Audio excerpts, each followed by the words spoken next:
Hi hello ನಮಸ್ತೆ friends, welcome to my YouTube channel tech world with Praneeka. Friends, ನೀವು ನೋಡ್ತಾ ಇದ್ದಾರೆ tech world with Praneeka YouTube channel. Friends, ಇವತ್ತಿನ ನೋಡಲ್ಲಿ 2024-25ನೇ ಸಾಲಿನಲ್ಲಿ ಬಸ್ ಪಾಸ್ಗಾಗಿ ಅರ್ಜಿ ಸಲ್ಲಿಸುವಂಥ ಎಲ್ಲ ವಿದ್ಯಾರ್ಥಿಗಳಿಗೆ ಕೂಡ ಏನಪ್ಪ ಅಂದರೆ ಒಂದು ಬಿಗ್ ಅಪ್ಡೇಟ್ ಕೂಡ ಬಂದಿದೆ. ಬಸ್ ಪಾಸ್ ಅರ್ಜಿ ಕೂಡ ಓಪನ್ ಆಗಿದ್ದಾವೆ. ಹಾಗಾದರೆ ಬನ್ನಿ ಫ್ರೆಂಡ್ಸ್, ಯಾವ ಥರ ಬಸ್ ಪಾಸ್ ಅರ್ಜಿನ ಸಲ್ಲಿಸ್ಬೋದು, ಬಸ್ ಪಾಸ್ಗಾಗಿ ಅರ್ಜಿನ ಸಲ್ಲಿಸಬೇಕು ಸೇವಾ ಸಿಂಧು ವೆಬ್ ಪೋರ್ಟಲ್ ಮುಖಾಂತರ ನಾನು ಸಂಪೂರ್ಣ ಮಾಹಿತಿ ತಿಳಿಸ್ಕೊಡ್ತಾ ಹೋಗ್ತೀನಿ. ತಪ್ಪು ಸ್ಕಿಪ್ ಮಾಡೋದು ಪೂರ್ತಿಯಾಗಿ ನೋಡಿ. ಹಾಗೆ ನಿಮಗೆ ಇಷ್ಟ ಆದರೆ ಒಂದು ಲೈಕು, ಶೇರು, ಸಬ್ಸ್ಕ್ರೈಬ್ ನೋಡಿ. ಫ್ರೆಂಡ್ಸ್, ಬಸ್ ಪಾಸ್ಗಾಗಿ ಅರ್ಜಿನ ನೀವು ಯಾವುದಾದ್ರೂ ಇಂಟರ್ನೆಟ್ ಸೆಂಟರ್ ಅಥವಾ ಸೈಬರ್ ಸೆಂಟರ್ನಲ್ಲಿ ಹೋಗಿ ಕೂಡ ಅರ್ಜಿನ ಸಲ್ಲಿಸ್ಬೋದು. ಇಲ್ಲಾಂದರೆ ನಿಮ್ಮ ಮೊಬೈಲ್ನಲ್ಲೇ ಅಥವಾ ಕಂಪ್ಯೂಟರ್ನಲ್ಲೇ ಕೂಡ ಮನೆಯಲ್ಲೇ ಕೂತ್ಕೊಂಡು ಅರ್ಜಿನ ಕೂಡ ಸಲ್ಲಿಸ್ಬೋದು. ಹಾಗಾದರೆ ಬನ್ನಿ ಫ್ರೆಂಡ್ಸ್, ಯಾವ ಥರ ಅರ್ಜಿ ಸಲ್ಲಿಸಬೇಕು ಅಂತ ಕೂಡ ತಿಳಿಸ್ಕೊಡ್ತಾ ಹೋಗ್ತೀನಿ. ಅರ್ಜಿ ಸಲ್ಲಿಸೋದಕ್ಕಿಂತ ಮುಂಚೆ ನೀವು ನೋಡಿ ಫ್ರೆಂಡ್ಸ್, ಸೇವಾ ಸಿಂಧು ವೆಬ್ ಪೋರ್ಟಲ್ಗೆ ಹೋಗಿ ಫಸ್ಟ್ ರಿಜಿಸ್ಟರ್ ಆಗಬೇಕಾಗುತ್ತೆ. ರಿಜಿಸ್ಟರ್ ಮಾಡ್ಕೊಳ್ಳಿಕ್ಕೆ ಇಲ್ಲಿ ನೋಡಿ ನಿಮಗೊಂದು ಆಪ್ಷನ್ ಕೂಡ ಕೊಟ್ಟಿದ್ದಾರೆ, ನ್ಯೂ ಯೂಸರ್ ರಿಜಿಸ್ಟರ್ ಹಿಯರ್ ಅಂತ ಇದೆಯಲ್ಲ. ಸೊ ಇಲ್ಲಿ ಬಂದು ಕ್ಲಿಕ್ ಮಾಡ್ಕೋಬೇಕಾಗುತ್ತೆ. ಕ್ಲಿಕ್ ಮಾಡಿಕೊಂಡು ಇಲ್ಲಿ ನೋಡಿ ರಿಜಿಸ್ಟ್ರೇಷನ್ ಅಂತ ಇದೆ. ಸೊ ರಿಜಿಸ್ಟ್ರೇಷನ್ಗೆ ಏನು ಬೇಕಂದರೆ ಸೇವಾ ಸಿಂಧುನಲ್ಲಿ ರಿಜಿಸ್ಟರ್ ಆಗಲಿಕ್ಕೆ ನಿಮ್ಮ ಆಧಾರ್ ನಂಬರ್ ಬೇಕಾಗುತ್ತೆ. ಆಧಾರ್ ನಂಬರ್ ಲಿಂಕ್ ಇರ್ತಕ್ಕಂಥ ಮೊಬೈಲ್ ನಂಬರ್ ಬೇಕಾಗುತ್ತೆ. ಸೊ ಇವೆರಡನ್ನು ಕೂಡ ರೆಡಿ ಇಟ್ಕೊಂಡು ನಂತರ ನಿಮಗೆ ಅಂದರೆ ಆಧಾರ್ ನಂಬರ್ನಲ್ಲಿ ಎಂಟ್ರಿ ಮಾಡಿಕೊಂಡು ಕಾಂತಾರ ಕ್ಯಾಪ್ಚರ್ಕೊಂಡು ಎಂಟ್ರಿ ಮಾಡಿ ನೆಕ್ಸ್ಟ್ ಅಂತ ಕೊಟ್ಟರೆ ಸಾಕು. ಫ್ರೆಂಡ್ಸ್, ನಿಮ್ಮ ಮೊಬೈಲಿಗೆ ಏನು ಆಧಾರ್ ಲಿಂಕ್ ಇರ್ತಕ್ಕಂಥ ಮೊಬೈಲ್ ನಂಬರ್ಗೆ ಒಂದು OTP ಬರುತ್ತೆ. ಆ OTP ಮುಖಾಂತರ ರಿಜಿಸ್ಟರ್ ಆಗುತ್ತೆ. ರಿಜಿಸ್ಟರ್ ಆದ ತಕ್ಷಣ ನಿಮ್ಗೆ ಏನು ಬಂದರೆ ಒಂದು ಪಾಸ್ವರ್ಡ್ ಕೂಡ ಸೆಟ್ ಆಗುತ್ತೆ. ಆ ಪಾಸ್ವರ್ಡ್ ಏನಂದರೆ ನಾರ್ಮಲಾಗಿ ಒಂದು ಕ್ಯಾಪಿಟಲ್ ಲೆಟ್ರು, ಮಿನಿಮಮ್ 8 ಕ್ಯಾರೆಕ್ಟರ್ಸ್ ಬೇಕು. ಒಂದು ಕ್ಯಾಪಿಟಲ್ ಲೆಟ್ರು ಮತ್ತು ಒಂದು ಸ್ಪೆಷಲ್ ಕ್ಯಾರೆಕ್ಟರ್ #@ ಸಿಂಬಲ್ ಈ ಥರ ಒಂದು ಯಾವ್ದಾದ್ರು ಆಮೇಲೆ ಒಂದು ನಂಬರ್ ಇರಬೇಕಾಗುತ್ತೆ. ಸೊ ಇದನ್ನು 8 ಮಿನಿಮಮ್ ಕ್ಯಾರೆಕ್ಟರ್ ಇರೋ ಥರ ಒಂದು ಸೆಟ್ ಮಾಡಿಕೊಂಡು ನಂತರ ನೀವು ಏನಪ್ಪ ಅಂದರೆ ಲಾಗಿನ್ ID ಪಾಸ್ವರ್ಡ್ ಬರುತ್ತೆ. ಸೊ ಅದಾದಮೇಲೆ ನೆಕ್ಸ್ಟ್ ನೀವು ವಾಪಸ್ ಬಂದು ಇಲ್ಲಿ ನೋಡಿ ನಿಮಗೆ ಇಲ್ಲಿ ಆಪ್ಷನ್ಸ್ ಕೊಟ್ಟಿದ್ದಾರೆ. ಸ್ಟೂಡೆಂಟ್ ಬಸ್ ಪಾಸ್ ಅಂತ ಕಾಣ್ತಾ ಇದೆಯಲ್ಲ, ಈ student bus pass for Kalyana Karnataka KKRTC ಅಂದರೆ Kalyana Karnataka road transport corporation ಅಂತ ಅರ್ಥ. ಅಂದರೆ ನೀವೇನು ಹೈದರಾಬಾದ್ ಕರ್ನಾಟಕದಲ್ಲಿ ಬರ್ತಾವೆ, ಬಳ್ಳಾರಿ, ವಿಜಯನಗರ ಜಿಲ್ಲೆ, ಬೀದರು, ಗುಲ್ಬರ್ಗ, ಹಾಗೆ ವಿಜಯಪುರ, ಯಾದಗಿರಿ, ಕೊಪ್ಪಳ ಈ ಎಲ್ಲ ಜಿಲ್ಲೆಗಳಲ್ಲಿ ಬರ್ತಕ್ಕಂಥ ವಿದ್ಯಾರ್ಥಿಗಳು ಏನು ಮಾಡ್ಬೇಕಂದ್ರೆ ಸೊ KKRTC ಅಂತ ಬರುತ್ತೆ. ಸೊ ಇಲ್ಲಿ ನೀವು ಅರ್ಜಿನ ಸಲ್ಲಿಸಬೇಕು. ಇದಕ್ಕೆ ಕಲ್ಯಾಣ ಕರ್ನಾಟಕ ರಸ್ತೆ ಸಾರಿಗೆ ಸಂಸ್ಥೆ ಅಂತ ಕರಿತಾರೆ. ಮುಂಚೆ ಈಶಾನ್ಯ ಕರ್ನಾಟಕ ಅಂತ ಇತ್ತು. ಈಗ ಎರಡನೇದಾಗಿ ಬಂದ್ಬಿಟ್ಟು ಸ್ಟೂಡೆಂಟ್ ಬಸ್ ಪಾಸ್. ನೀವು ಓದ್ತಾ ಇರ್ತಕ್ಕಂಥ ಜಿಲ್ಲೆ ಯಾವ್ದು ಬರುತ್ತೆ ಅದರ ಮೇಲೆ ನೀವು ಸೆಲೆಕ್ಟ್ ಮಾಡ್ಕೋಬೇಕು. ಸ್ಟೂಡೆಂಟ್ ಬಸ್ ಪಾಸ್ KSRTC ಅಂತಿದೆಯಲ್ಲ, ಸೊ ಇದು ಸೌತ್ ಸೈಡ್ ಅಂತ ಕರಿತೀವಿ, ಅಂದರೆ ದಕ್ಷಿಣ ಕರ್ನಾಟಕ ಜಿಲ್ಲೆ. ಫಾರ್ ಎಕ್ಸಾಂಪಲ್ KKRTC ಬಂದ್ಬಿಟ್ಟು ಬೆಂಗಳೂರಿನಲ್ಲಿ ಬರುತ್ತೆ, ಮೈಸೂರಿನಲ್ಲಿ ಬರುತ್ತೆ, ಆಮೇಲೆ ನಿಮಗೆ ಚಾಮರಾಜನಗರ, ಕೊಳ್ಳೇಗಾಲ ಈ ಕಡೆ ಬೇರೆ ಬೇರೆ ಎಲ್ಲ ಜಿಲ್ಲೆಗಳು ಏನು ಬರ್ತಾವಲ್ಲ, ಸೊ ಆ ಕಡೆ ಸೊ ಎಲ್ಲ ಜಿಲ್ಲೆಗಳಲ್ಲಿ ಬರ್ತಕ್ಕಂಥ ವಿದ್ಯಾರ್ಥಿ ಮೈಸೂರು, ತುಮಕೂರು, ದಾವಣಗೆರೆ, ಬೆಂಗಳೂರು ಗ್ರಾಮಾಂತರ, ಆಮೇಲೆ ರಾಮನಗರ, ಚನ್ನಪಟ್ಟಣ ಆ ಕಡೆ ಏನೆಲ್ಲ ಬರ್ತಾವಲ್ಲ ಸ್ಥಳಗಳು, ಸೊ ಅವರೆಲ್ಲರೂ ಕೂಡ ಯಾವ ಸೆಲೆಕ್ಟ್ ಮಾಡ್ಕೋಬೇಕು ಅಂದರೆ ನೀವು KSRTC ಅಂತ ಕರೀತೀವಿ. ಮಂಗಳೂರು ಇನ್ಕ್ಲೂಡಿಂಗ್ ಮಂಗಳೂರು ಕೂಡ KSRTCನಲ್ಲೇ ಬರುತ್ತೆ. ಅದಾದಮೇಲೆ student bus pass for NWKRTC ಅಂತ ಬರ್ತಾರೆ. ಇಲ್ಲಿ ವಾಯುವ್ಯ ರಸ್ತೆ ಸಾರಿಗೆ ಸಂಸ್ಥೆ ಅಂತ ಬರುತ್ತೆ. ಅಂದರೆ ನಿಮ್ಮ ಶಾಲಾ ಕಾಲೇಜು ಹತ್ತಿರ ಯಾವ ಬಸ್ಗಳು ಓಡಾಡ್ತಾ ಇರ್ತಾವಲ್ಲ, ವಾಯುವ್ಯ ಕರ್ನಾಟಕ ರಸ್ತೆ ಸಾರಿಗೆ ಸಂಸ್ಥೆ ಇತ್ತಂದರೆ ಸೊ ಅದನ್ನು ಸೆಲೆಕ್ಟ್ ಮಾಡ್ಕೋಬೇಕು. ಈಶಾನ್ಯ ಇದ್ದರೆ ಈಶಾನ್ಯ, ಅದರ ಜೊತೆಗೆ ಕರ್ನಾಟಕ ರಸ್ತೆ ಸಾರಿಗೆ ಸಂಸ್ಥೆ ಇದ್ದರೆ ಕರ್ನಾಟಕ ರಸ್ತೆ. ಈಗ ನಾವು ವಾಯುವ್ಯದಲ್ಲಿ ಬರ್ತಕ್ಕಂಥ ಜಿಲ್ಲೆಗಳನ್ನು ನೋಡೋದಾದರೆ ನಿಮಗೆ ಹಾವೇರಿ ಬರುತ್ತೆ, ಬಾಗಲಕೋಟೆ ಬರುತ್ತೆ, ಹಾಗೆ ಗದಗ ಬರುತ್ತೆ.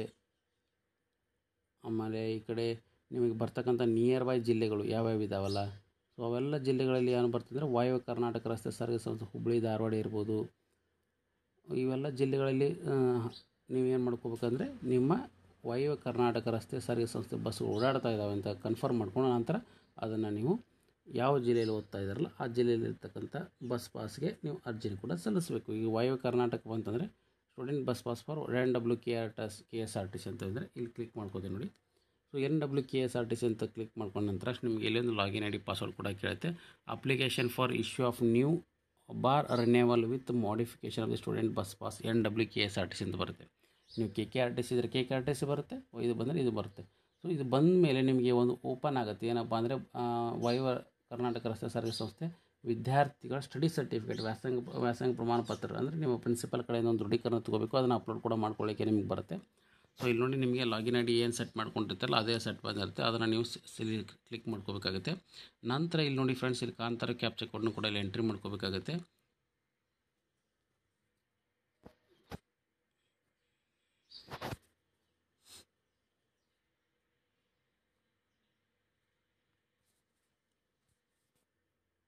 ಅದಾದಮೇಲೆ ಇಲ್ಲಿ ಲಾಗಿನ್ ಅಂತ ಕೊಡಿ.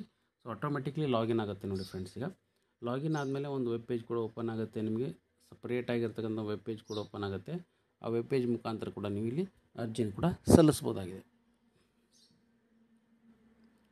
ಸೊ ಇಲ್ಲಿ ಲಾಗಿನ್ ಅಂತ ಕೊಟ್ಟಿದ್ದೀವಿ. ಸೊ ಆಟೋಮೆಟಿಕ್ಲಿ ಲಾಗಿನ್ ಕೂಡ ಆಗುತ್ತೆ.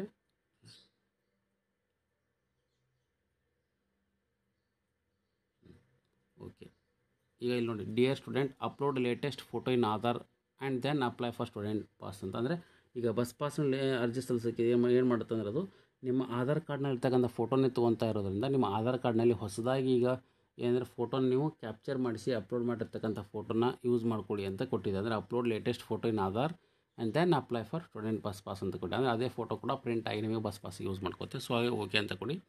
ನಿಮ್ದು ಹಳೆ ಫೋಟೋ ಇತ್ತು ಅಂದರೆ ಅದನ್ನು ಚೇಂಜ್ ಮಾಡಿಸ್ಕೊಂಡು ಹೊಸದು ಕೊಡಬೇಕು. ಇಲ್ಲಿ ನೋಡಿ, ವಾಯು ಕರ್ನಾಟಕ ರಸ್ತೆ ಸಾರಿಗೆ ಸಂಸ್ಥೆ ವಿದ್ಯಾರ್ಥಿ ಅಥವಾ ಹೊಸ ಅಥವಾ ನವೀಕರಣ ಬಸ್ ಪಾಸ್ಗಾಗಿ ಅರ್ಜಿ ಅಂತ ಬರುತ್ತೆ. ಅದಾದಮೇಲೆ ಇನ್ಸ್ಟ್ರಕ್ಷನ್ಸ್ ಕೂಡ ಬಂದಿದೆ. ವ್ಯೂ ಇನ್ಸ್ಟ್ರಕ್ಷನ್ಸ್ ಏನಪ್ಪ ಅಂದರೆ ಸ್ಟೂಡೆಂಟ್ ಬಸ್ ಪಾಸ್, ಇಲ್ಲೊಂದು ಕಂಡೀಷನ್ಸ್ ಕೂಡ ಕೊಟ್ಟಿದೆ. ಎಲಿಜಿಬಿಲಿಟಿ ಸ್ಟೂಡೆಂಟ್ ಇದ್ದಂಥ ವಿದ್ಯಾರ್ಥಿ ಮಾತ್ರ ಅರ್ಜಿ ಸಲ್ಲಿಸ್ಬೋದು. SATS ಆ್ಯಂಡ್ ನಾನ್ SATS ಅಂತ ಬರುತ್ತೆ. ಸೊ SATS ಅಂದರೆ ಸ್ಟೂಡೆಂಟ್ ಅಚೀವ್ಮೆಂಟ್ ಟ್ರ್ಯಾಕಿಂಗ್ ಸಿಸ್ಟಮ್. ಇದು 1ರಿಂದ 10ನೇ ತರಗತಿಗಳು ಓದ್ತಾ ಇರ್ತಕ್ಕಂಥ ವಿದ್ಯಾರ್ಥಿಗೆ SATS ಇರುತ್ತೆ. 1ರಿಂದ 10 ತರಗತಿ ಬಿಟ್ಟು 10ರ ನಂತರ ಅನೌನ್ಸ್ ಯಾವುದೇ ಡಿಪ್ಲೊಮಾ, ಡಿಗ್ರಿ, UG, PG ಯಾವುದೇ ಕೋರ್ಸ್ ಓದ್ತಾ ಇದ್ದರೂ ಕೂಡ ನಾನ್ SATS ಬರುತ್ತೆ. ಸೊ ಹಾಗಾಗಿ ನೀವು diploma, ITI, professional medical, engineering ಎಲ್ಲ ಓದ್ತಾ ಇದ್ದರೆ ನಾನ್ SATS ಅಂತ ಸೆಲೆಕ್ಟ್ ಮಾಡ್ಕೋಬೇಕು. PUC ನಂತರ ಪದವಿ, ಡಿಪ್ಲೊಮಾ, ITI ವಿದ್ಯಾರ್ಥಿಗಳೆಲ್ಲ ನಾನ್ SATS ವರ್ಗದಲ್ಲಿ ಬರುತ್ತೆ. ವಿಳಾಸ ಅಡ್ರೆಸ್ ಚೇಂಜ್ ಇದ್ದರೆ ಎಲ್ಲ ವಿದ್ಯಾರ್ಥಿ ಸ್ವಯಂ ದೃಢೀಕರಣ ಪತ್ರನ ಅಪ್ಲೋಡ್ ಮಾಡಿ ಅದನ್ನು ಕಡ್ಡಾಯವಾಗಿ ಅಪ್ಲೋಡ್ ಮಾಡಬೇಕಾಗತ್ತೆ. ಅಂದರೆ ನೀವು ಏನಾದರೂ ಅಡ್ರೆಸ್ ಆಧಾರ್ನಲ್ಲಿ ಒಂದು ಅಡ್ರೆಸ್ ಇತ್ತು ಅಥವಾ ಈಗ ನೀವು ಇರ್ತಕ್ಕಂಥ ಅಡ್ರೆಸ್ ಬೇರೆ ಇದೆ ಅಂದರೆ ಅದನ್ನು ನೀವು ಒಂದು ದೃಢೀಕರಣ ಮಾಡಿ ಅಪ್ಲೋಡ್ ಮಾಡಬೇಕು. ವಿದ್ಯಾರ್ಥಿ ಬಸ್ ಪಾಸ್ ವಿತರಿಸಲಿಕ್ಕೆ ಗರಿಷ್ಠ 60 ಕಿಲೋಮೀಟರ್ ಇರುತ್ತೆ.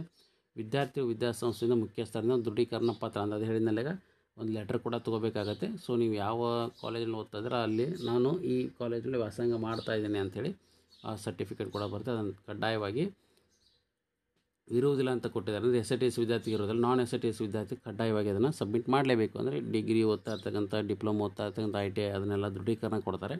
ಸೊ ಅದಾದಮೇಲೆ ವಿದ್ಯಾರ್ಥಿ ನಿಗದಿತ ಮೊತ್ತವನ್ನು ಪಾಸ್ ಕೌಂಟರ್ನಲ್ಲಿ ಪಾವತಿಸಿ ಬಸ್ ಪಾಸ್ ಪಡೆದುಕೊಳ್ಳುವುದು. ಹೆಚ್ಚಿನ ಮಾಹಿತಿಗಾಗಿ ಸೇವಾ ಸಿಂಧು ಸಹಾಯ ಕೇಂದ್ರ ಕೂಡ ನೀವು ಕಾಲ್ ಮಾಡ್ಬೋದು ಅಂತ ನಂಬರ್ ಕೂಡ ಕೊಟ್ಟಿದ್ದಾರೆ. ಅದಾದಮೇಲೆ ಅಪ್ಲಿಕೇಶನ್ ಅರ್ಜಿ ಬರುತ್ತೆ. ಇಲ್ಲಿ ಇಂಡಿಯನ್ ಸಿಟಿಜನ್ ಅಂತ ಸೆಲೆಕ್ಟ್ ಮಾಡ್ಕೊಳ್ಳಿ. ನಂತರ ಇನ್ಸ್ಟಿಟ್ಯೂಟ್ ಲೊಕೇಟೆಡ್ ಇನ್ ಕರ್ನಾಟಕ ಅಥವಾ outside Karnataka. Aadhaar number, virtual ID ಕೂಡ ಎಂಟ್ರಿ ಮಾಡ್ಕೊಳ್ಳಿ. ಅದಾದಮೇಲೆ ಮೊಬೈಲ್ ನಂಬರ್ನ ಎಂಟ್ರಿ ಮಾಡಿ. ಅದಾದಮೇಲೆ ಕೆಟಗರಿ ಅಂತ ಬರುತ್ತೆ. ಸೊ ಇಲ್ಲಿ ಕೆಟಗರಿಯಲ್ಲಿ ನೀವು ನೋಡಿ ಫ್ರೆಂಡ್ಸ್, ಇಲ್ಲಿ ಸೆಲೆಕ್ಟ್ ಮಾಡ್ಕೋಬೋದು. ಪ್ರೈಮರಿ ಸ್ಕೂಲು, ಹೈಸ್ಕೂಲು, PUCನೋ, ಡಿಪ್ಲೊಮಾನೋ, CBSEನೋ, ICSEನೋ ಅಂತ ಬರುತ್ತೆ. ಸೊ ಸಪೋಸ್ ಏನಾದರೂ ನೀವು PUC ಓದ್ತಿದ್ರೆ PUC ಸೆಲೆಕ್ಟ್ ಮಾಡ್ಕೊಳ್ಳಿ. ಡಿಪ್ಲೊಮಾ ಓದಿದ್ರೆ ಡಿಪ್ಲೊಮಾ ಸೆಲೆಕ್ಟ್ ಮಾಡ್ಕೊಳ್ಳಿ. ಸೊ ಡಿಪ್ಲೊಮಾ ಸೆಲೆಕ್ಟ್ ಮಾಡೋ ಕೋರ್ಸ್ ಯಾವುದು ಅಂತ ಕೇಳುತ್ತೆ. ಡಿಪ್ಲೊಮಾ, ಫಾರ್ಮಸಿ, ಇಂಜಿನಿಯರಿಂಗು ಈ ಥರ ಎಲ್ಲ ನೋಡಿ ಡಿಪ್ಲೊಮಾ ಕೋರ್ಸಸ್ ಅಂತ ಬರ್ತಾಯಿದೆ. ಆಪ್ಥಾಲಜಿಸ್ಟ್, ಮ್ಯಾನೇಜ್ಮೆಂಟು, ಹೌದಾ, diploma plastic mould technology, psychiatrist, diploma in special education, diploma textile engineering, textile technology ಈ ಥರ ಎಲ್ಲ ಬರ್ತಾಯಿದೆ.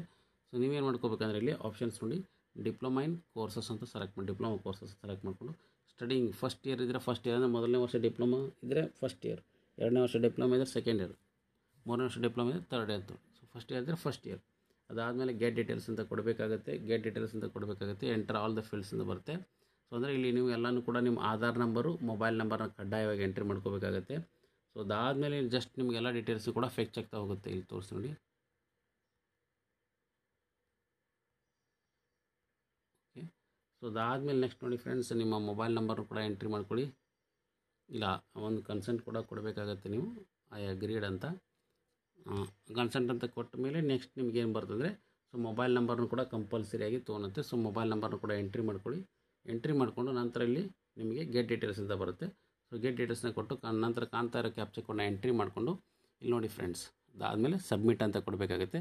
ಸಬ್ಮಿಟ್ ಅಂತ ಕೊಟ್ಟ ತಕ್ಷಣ ನಿಮಗೆ ಒಂದು ಅಪ್ಲೋಡ್ ಡಾಕ್ಯುಮೆಂಟ್ ಅಂತ ಕೂಡ ಬರುತ್ತೆ. ಅಲ್ಲಿ ಹೋಗಿ ನಿಮ್ಮ ಕಾಲೇಜಿನ ಪ್ರಿನ್ಸಿಪಲ್ ಕಡೆಯಿಂದ ದೃಢೀಕರಣ ತೊಗೊಂಡಿರ್ತದೆ, ಅದನ್ನು ಅಪ್ಲೋಡ್ ಮಾಡಬೇಕಾಗುತ್ತೆ.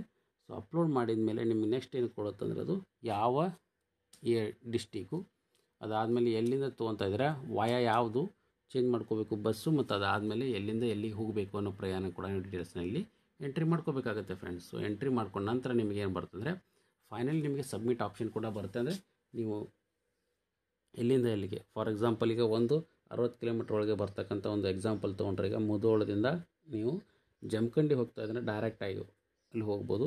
ಹಾಗೆ ನಿಮಗೆ ಮುಧೋಳದಿಂದ ನಿಮಗೆ ಜಮಖಂಡಿ ವಾಯ ಮಾಲಿಂಗ್ಪುರ್ ಇತ್ತಂದರೆ ಮಾಲಿಂಗ್ಪುರ್ನಲ್ಲಿ ಹೋಗಲಿಕ್ಕೆ ಅವಕಾಶ ಇದೆ.